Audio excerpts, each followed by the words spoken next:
Lauren and Tanya, which is a collection of stories, migratory stories, as well as an article by Leonard Bolliger and Dino Estova called Militarized Refugees Community. Okay, so it's interesting that with academics, everything is always so theoretical.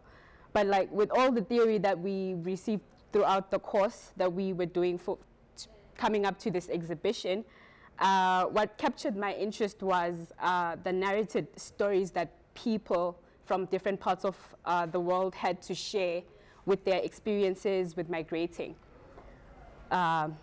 forced or voluntarily. And I would try and visualize the different stories, the different scenarios they shared, and I'd put myself in their shoes and let them walk me as a reader through the stories of their lives, real and lived experiences, rather than reading just to understand.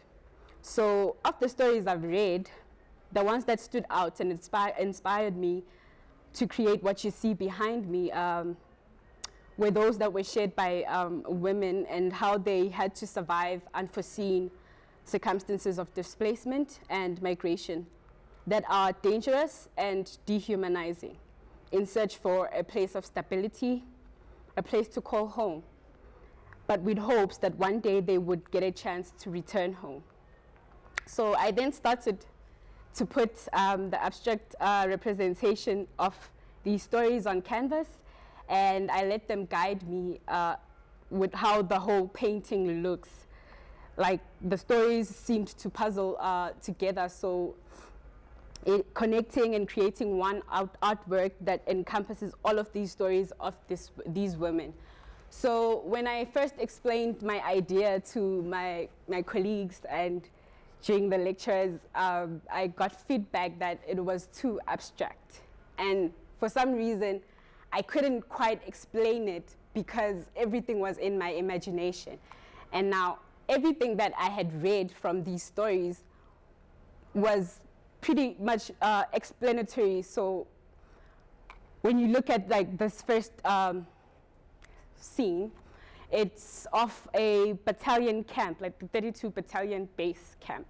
And the women there shared a story about moving from a refugee camp in Buffalo that closed down due to insufficient funds. And so they were forced to have to move to either go back home from where they fled, or to go to enlist with the 32 battalion. And that woman had shared the story that she had found her love. So her then husband decided to enlist, so she moved with the husband to the 32 battalion, which was a very like a space that was filled with men, and it wasn't really designed to foster families and children and women.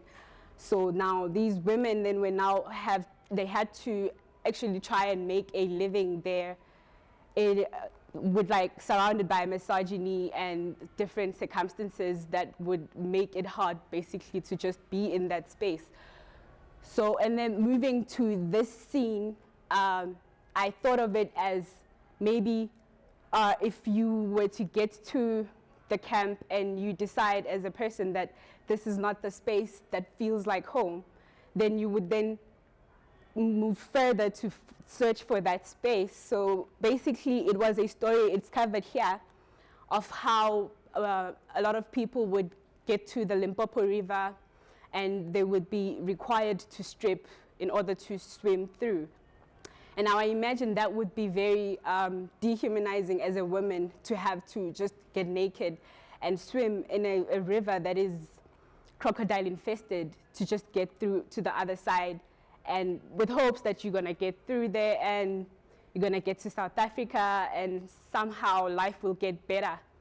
And when you eventually get to South Africa, you see that there are a lot of, I don't know, informal settlements going on.